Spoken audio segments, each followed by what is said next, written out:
Chargers, and they score!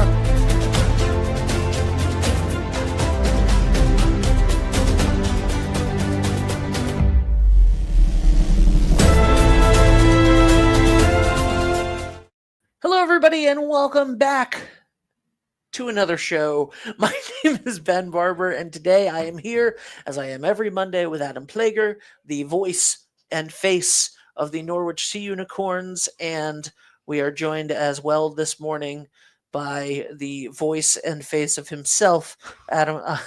No, I'm sorry.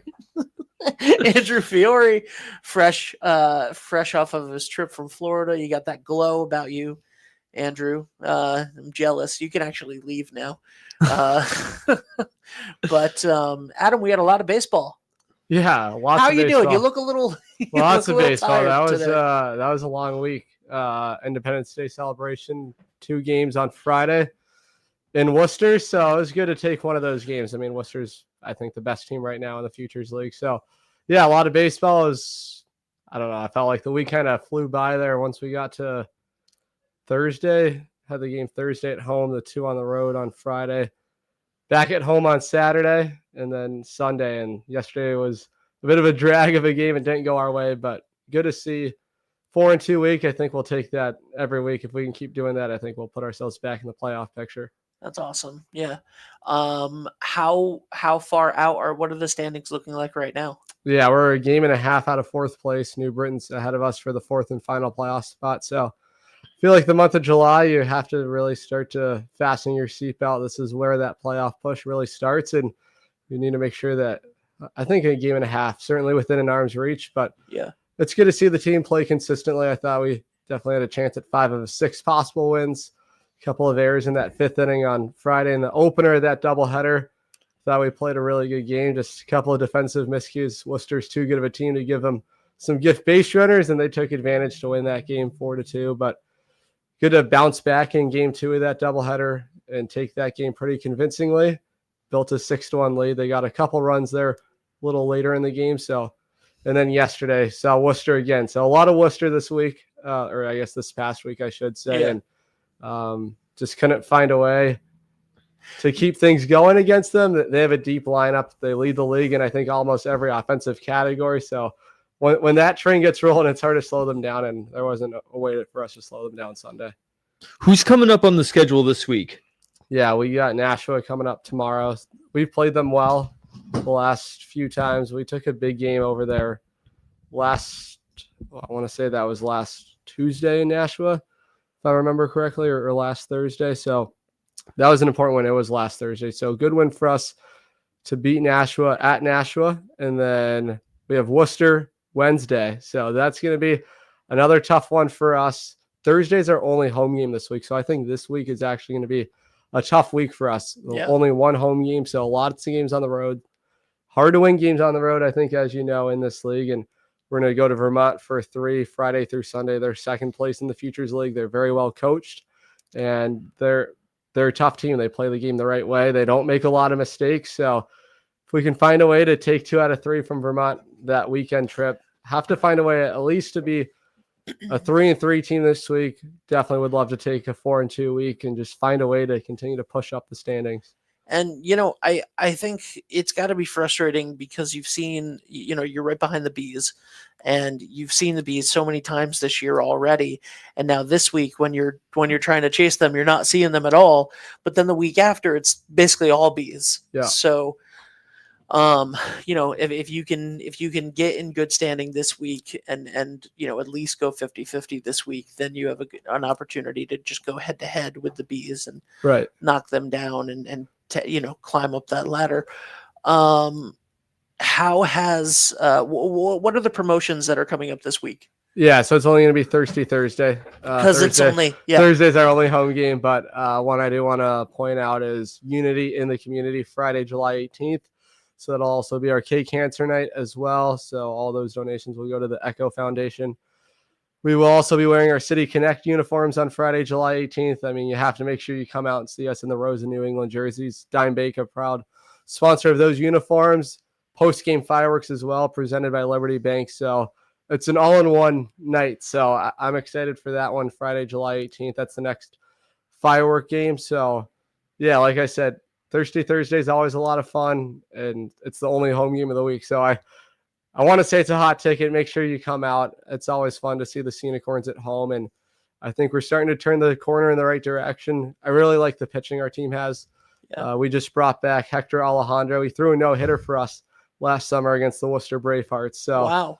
Yeah, that was pretty special to call a no-hitter of his, and he's such a great human being, great baseball player. He's just wrapped up his time there at UConn. I think he's looking to spot himself a new home. So great addition for us to bring back. And then another player I'd like to highlight, Luke Hardman. I don't know if you've kept up with him. I guess really all of our pitchers. Matt Woon is another one. He went 7 shutout innings, back-to-back outings. That's pretty impressive to go 7 scoreless innings back-to-back times. Futures League Pitcher of the Week for both outings. Very well deserved. So I think the pitching that we have is going to lead our ship back in the right direction. And if we can do that, hopefully the bats wake up a little bit more. And I think that's the recipe we need. We're certainly going to need it. I mean, you see Vermont 3 times, you see Worcester a couple of times in the same week. Going to be important to find a way to win some of those games with that. Do you think the pressure of back-to-back championships has gotten to the team in any way? Because that's a hard feat to go after a three-peat there in any league. Yeah, well, three-peat hasn't happened at all in the Futures League, so I think it's pretty telling why. I think it's also that's right, yet. So I think the toughest part about a league like this is there's so much turnover throughout the season. Mm-hmm. I think we only have on our roster 5 returners from last summer, and that's just kind of the way collegiate baseball is. Colleges kind of want their players to go play for certain teams or wherever that might be, whether it's our league or the NECBL. So there's a lot of movement, which makes it hard to have, I guess, that team chemistry, that some of that team culture from year to year, because some of our top guys like AJ Soldier from last summer is ripping it up in the Cape Cod League right now, which is where everybody wants to be come summer baseball time, because all the MLB scouts are in that Cape League. Not to say that can't be the case for the Futures League. You see guys like Ben Rice, they started their summer collegiate baseball journey in the Futures League with the Worcester Bravehearts. So yeah, there's, I think, 26 now Major League Baseball players currently that are Future League alumni. Yeah. So it's definitely possible, but as we all know, the Cape Cod League is where everyone wants to be. And it's hard to, I guess, continue that foundation. Yeah, we've had the back-to-back Future League championships, but even like last summer's team was a very different team than the one that won it all in 2023. So it's just about the way that the guys come together. I think this month will be very telling for how we continue to gel as a team. This is where you really want to make sure you tighten things up. And I would imagine our roster isn't going to change a whole lot over these final 3-4 weeks coming down to this playoff push, which is nice, where it's going to be the same group of guys coming to the ballpark every single day. Month of June, there's a lot of movement throughout that point of the season, where I think every week guys were coming and going. So right now it's nice to see that it's going to be this same core group that's going to look to lead us back to the promised land, hopefully. Awesome. I'd like to take a second to apologize to everybody who saw my weather report this morning for Musqueamicut Beach. I was wrong. I got it wrong.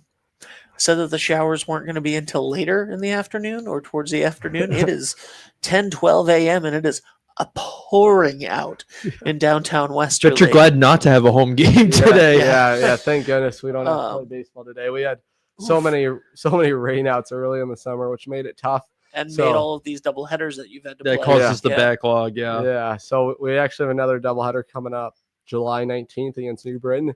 I don't know if you saw what happened there, but we were getting ready to, I think both teams were getting ready to take the field there, and then all of a sudden the heavens opened up, and then it turned that baseball field into a lake. So hard to play baseball in those conditions, and it was unfortunate. We could tell it was a super humid day, and clouds were slowly starting to turn into a dark gray, and I was like, okay, this might not work out. They weren't even sure if they were going to get the game in, and then all of a sudden it was thunder, lightning, and then obviously you have to call that no way we're playing baseball in those conditions. So July 19th is our next doubleheader, and then the All-Star game, that's not too far away, July 21st, July 22nd.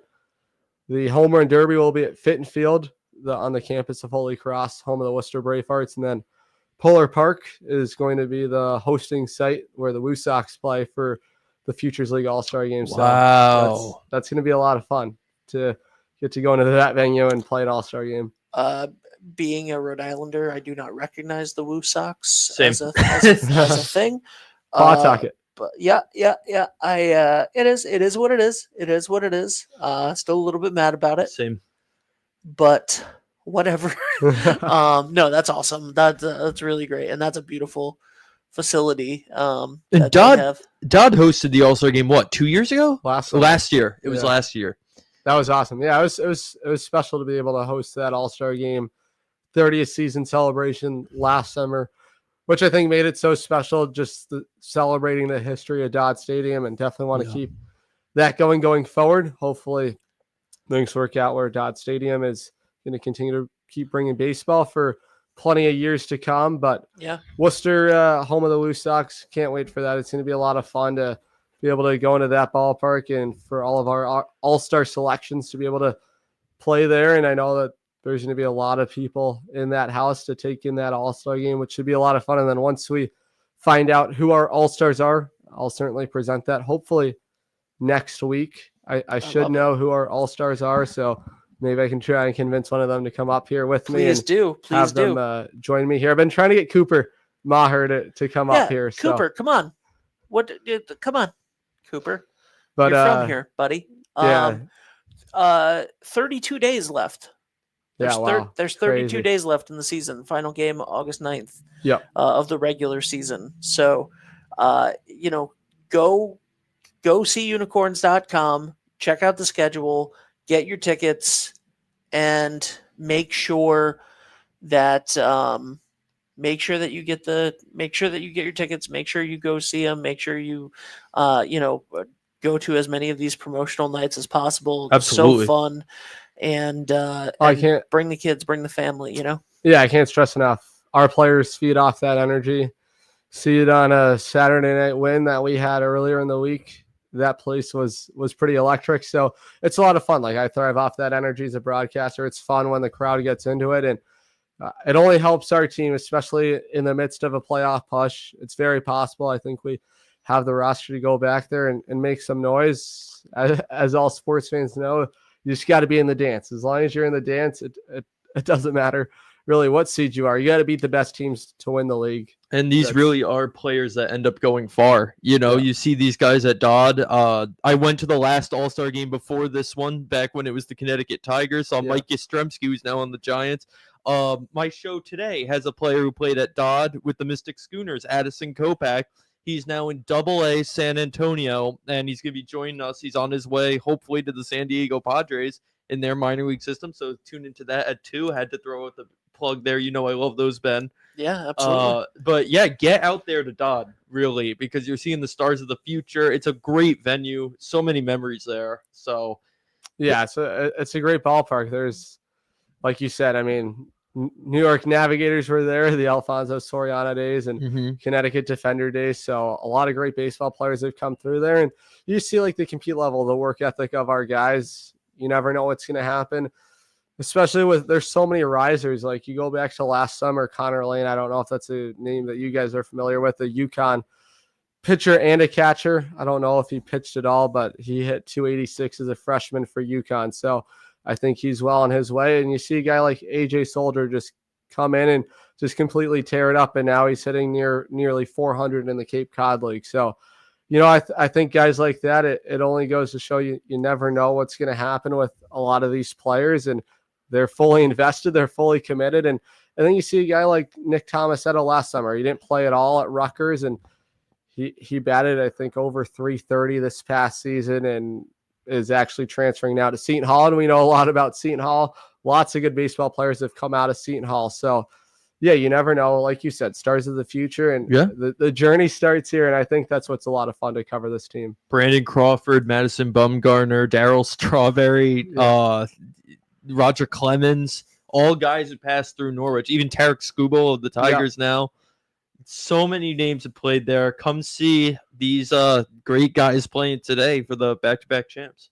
Awesome. And let's right that ship, get into the playoffs, and then once you get into the playoffs, even if you're the 4 seed, Doesn't anything matter. can happen. You know what That's I mean? right. So yeah. let's get back to back.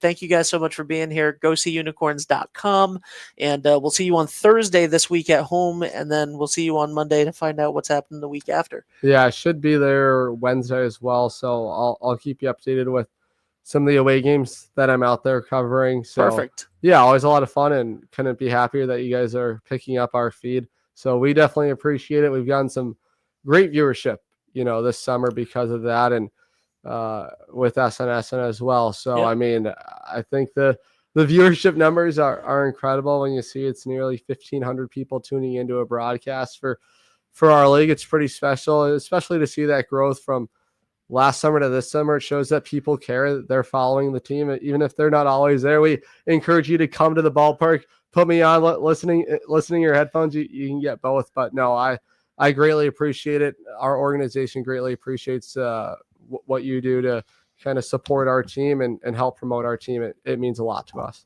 Thank you so much. We appreciate the partnership as well. All right, guys. Thank you so much for being here. Andrew, Adam, bye for now, everybody.